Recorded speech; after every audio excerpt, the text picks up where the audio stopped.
Alfonsito! Come on, guys, it's impossible. They were like sicarios. It's scary. Za njih je posebna čast bila poginuti u borbi ili se žrtvovati na vrhu piramide. Oh, that's not true. It's impossible. That's great. That's a great story, yeah. I can wait. Me too. So that's why you will find the mariachis everywhere. Samo da neke selfije. Potpuni hit.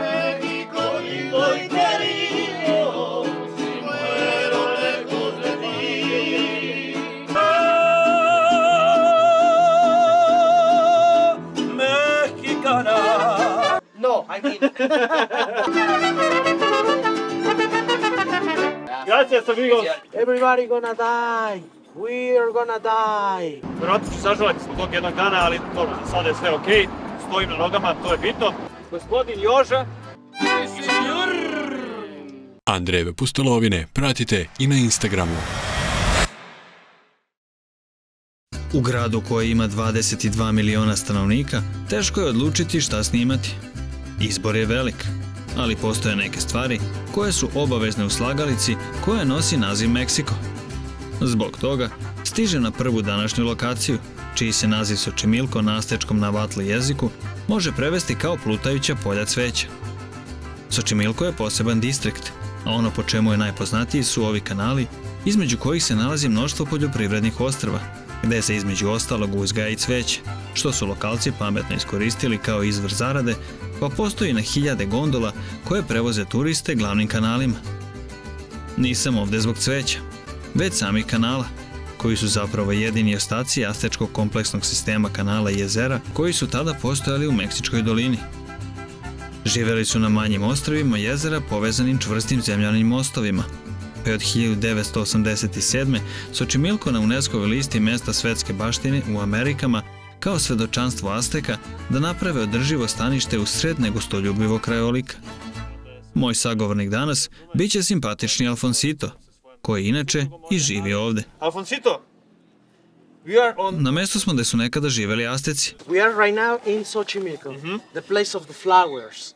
Tako je, nalazimo se u Xochimilcu, danas poznatom po cveću. Turističko je mesto i bitno za Meksiko zbog svoje istorije. Mexico City je, kao što znaš, nastao na jezeru poput ovog. Azteci su našli način kako. Razvili su sistem pod nazivom Chinampa i tako se gradili grad iznad jezera pre 500 godina. The Chinampa is a system unique in America, and I will show you later here an example of Chinampa and how they built a big city, Tenochtitlan, over a lake, 500 years ago. Došli su sa severa zemlje. Bilo je 7 plemena koje su emigrirala u centralni Meksiko. Druga domorodačka plemena su već naseljavala sam grad i nisu ih želeli tamo, pa su Azteci morali da pronađu drugo mesto za život. And the Aztecs, they need to move around in a place, they need to find a place. Exactly. And they discovered part of Xochimilco. Našli su ga na Xochimilcu. Ostali nisu mogli da veruju kako će da žive na jezeru. Come on, guys, it's impossible. How you build a big city over the water? Yeah. No? But they did. Kada su došli Španci, generalno na celom kontinentu se vodio rat. Obviously, it was a war. It was a domination, an invasion, basically. Yeah. The Spaniards, they founded 5 lakes, very big lakes all over the city. Ujedno, ovde su morali da isuše 5 velikih jezera koja su plavila gradove. It was a big problem because the floods. Ovo je znači jedino preostalo. Upravo tako. Exactly. Maybe 10% of the real Xochimilco was. Ali ovo je samo mali deo nekadašnjeg Xochimilca, možda nekih 10%. Da li su ta ranije isušivanja velikih jezera glavni razlog zašto danas Mexico City tone? Da, ukoliko kreneš da kopaš u centru grada, vrlo brzo ćeš doći do vode. Potpuno isti slučaj kao sa Venecijom u Italiji. Danas je Xochimilco poznat po proizvodnji voća, povrća i pre svega cveća, a do dan danas koriste iste tehnike kao i ranije Azteci. As the Xochimilco used before. So actually a lot of people live because the agriculture. Ovde se svi bave poljoprivredom, uzgajajući mnogo toga. Da, čuo sam da cveće posebno gaje. Tako je, zemljište je zbog jezera veoma plodno, pa uspeva sve. that's very, very important. The flowers, the commerce, of course, is the main economy for all these people, for all this area, and also agriculture. The Mexican Takođe, Xochimilco je mesto kojeg posećuju ne samo domaći, nego i strani turisti. Bilo da se radi o proslavama ili jednostavno želite da čujete marijače. It's very common, typical. We contact the mariachis, and they sing, you play, you dance, you take a beer. Kontaktirat ćemo ih kasnije da dođu. Jedva čekam. Oh, I can wait. Me too. A pre nego što se Xochimilcom budu širili veseli tonovi marijača, vraćamo se nekoliko stotina godina unazad i upoznajemo veoma opasne Azteke. It was a war between Aztecs and Xochimilcas. Bio je rat između Azteka i domorodačkih plemena Xochimilca. Okay, so the Aztecs, they need to fight so hard against different tribes. Azteci su morali da se bore protiv svih njih. The power of the Aztecs was so terrifying because imagine they were like sicarios, very similar. Bili su zastrašujući ratnici. Možemo ih porediti sa današnjim plaćenim ubicama. Toliko su bili opasni. Da, jer kada su za kralja napali plemena u Xochimilcu, nisu im sekli po ubo kao dokaz da su ih ubili, već oba. Ubrzo su pokorili celu zemlju. Bili su okrutni. O da, za njih je posebna čast bila poginuti u borbi ili se žrtvovati na vrhu piramide. If you die in the war, if you die in at the top of the pyramid, in the sacrifice is an honor. So the maximum honor for you is to die. Ta žrtvovanja su bila česta? Jesu. Neki istoričari tvrde da se to dešavalo jednom ili dva puta nedeljno. Međutim, mi smatramo da je to bilo učestalije. Svaki dan. Ne baš, jer ako žrtvuješ svaki dan svoje ljude, brzo ćeš ostati bez vojske. U nekim španskim knjigama postoji podatak da su Azteci žrtvovali 10-20 hiljada ljudi godišnje, što je nemoguće, jer je cijela populacija brojala 125 hiljada ljudi.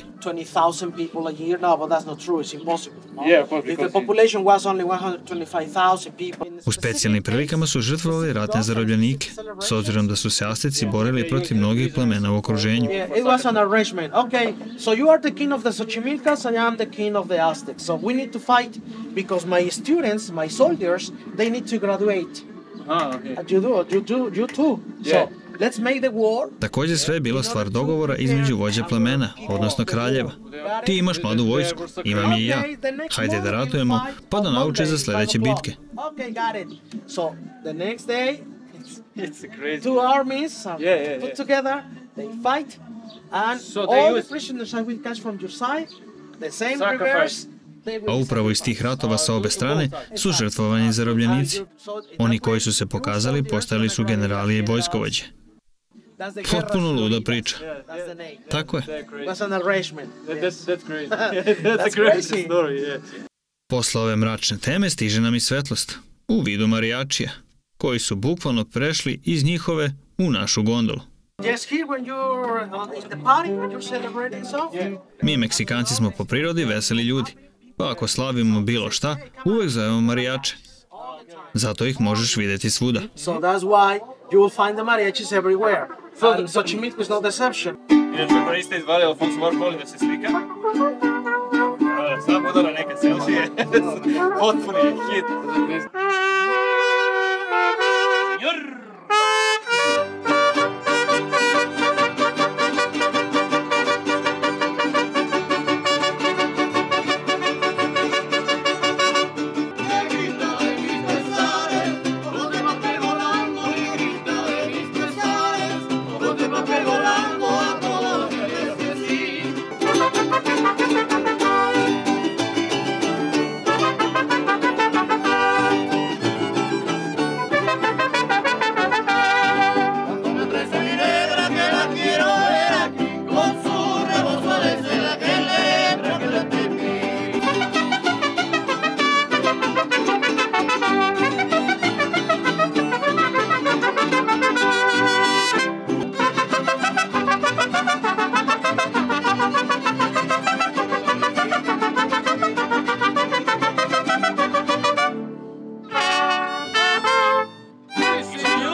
Sljedeća pesma se zove Mexico, lindo y querido. naša tradicionalna.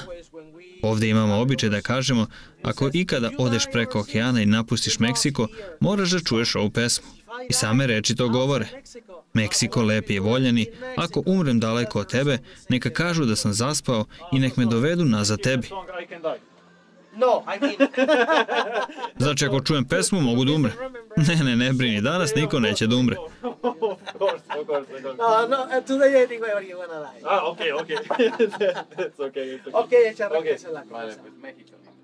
México lindo, muchachos.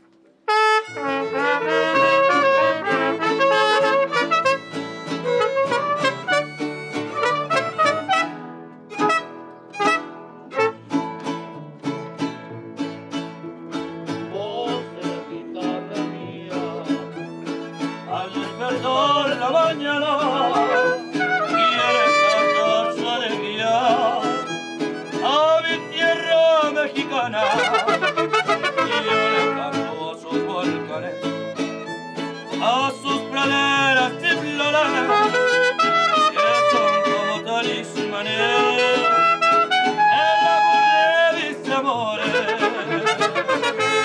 México lindo y querido,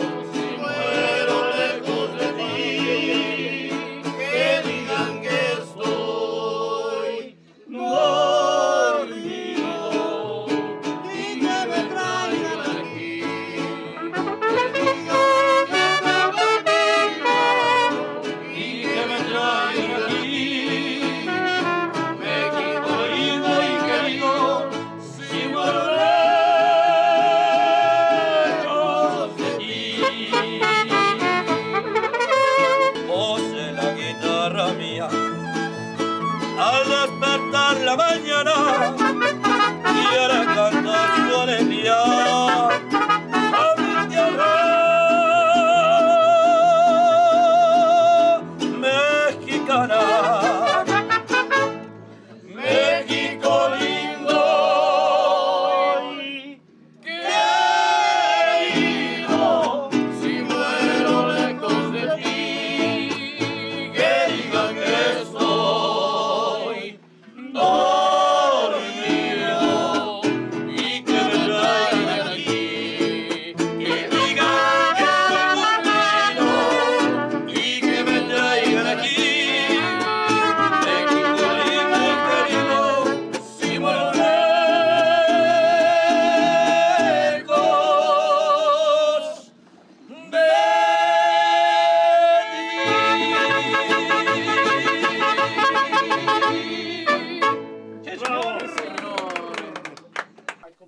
Da li svi marijači nose crna odela?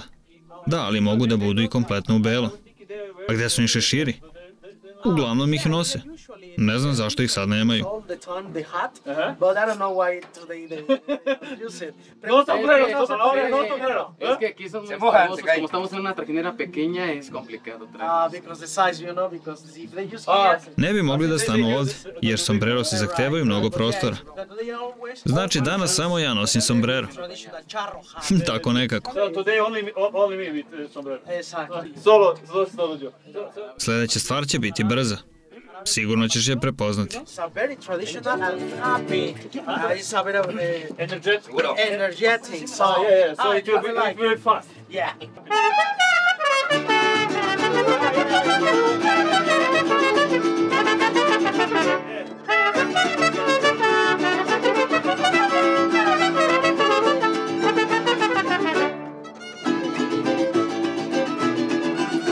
Oh, Beto sabe que tu tá de Augusto González.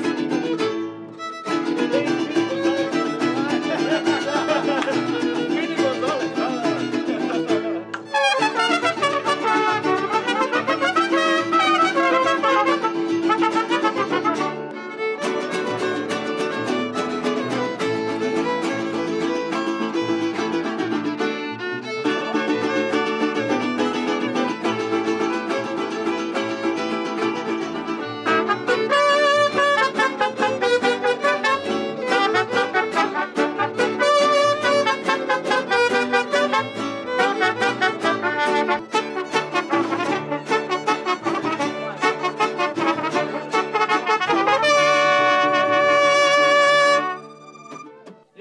pesma me je vratila u detinjstvo kada sam gledao crtani o Brzom Gonzalesu.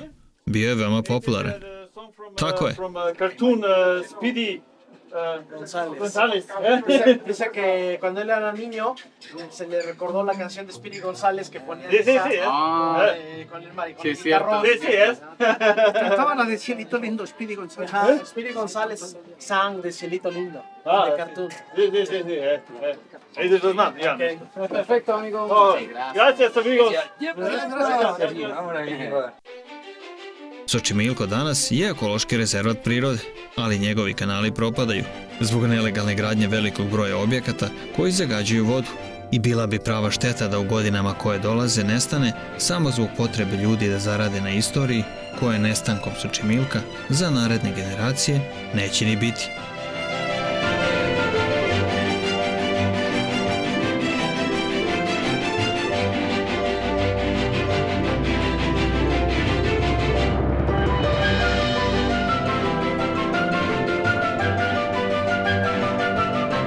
A bez lokalnih legendi priča nije potpuna, pa je i Xočimilco ima.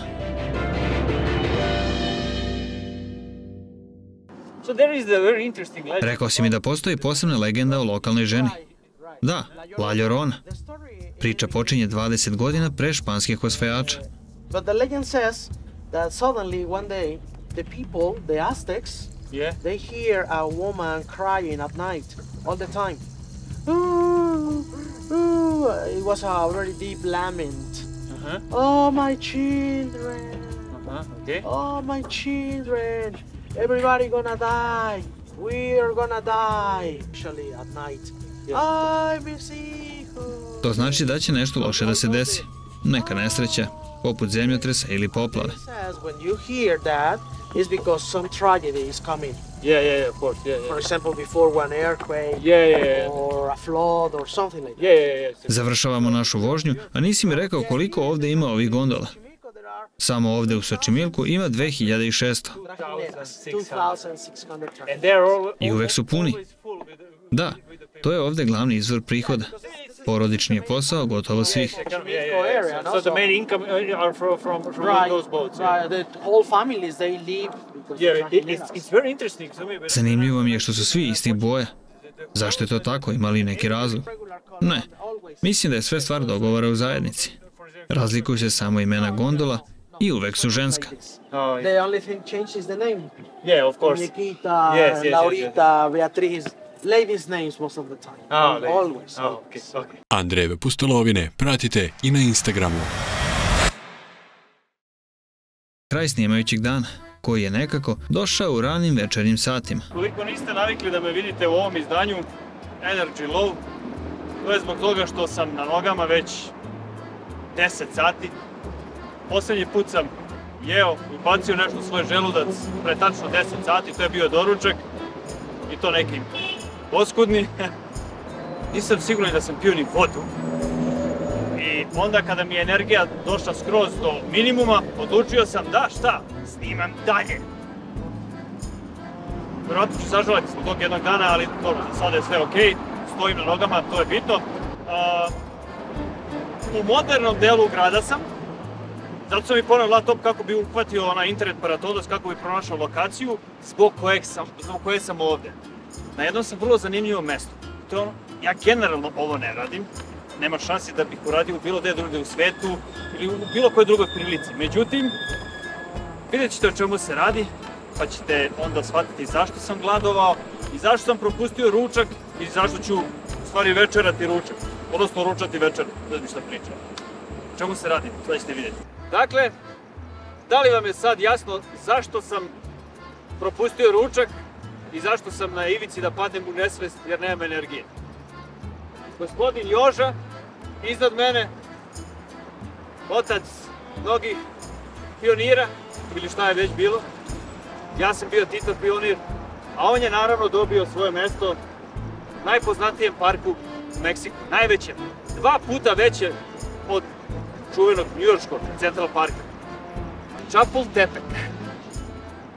Verujte, mislim da mi je ovo 43. put da snimam ovo najavu, ne mogu da izgovorim ime tog parka, ali uspeo sam da izgovorim i više nema šanse da ću da izgovorim. I eto, ja sam došao samo zbog ovog danas. čisto ono, da vratim jugo nostalgičare malo u neko vreme, kada je bilo bolje ili gore, nemam pojma, svi kažu da je bilo bolje. Meni je trenutno gore, jer nemam energije, uvijek ima različitih mišljenja. Biće meni super da pojedem nešto i odspavam, jer sutra je novi dan sa novim izazovima.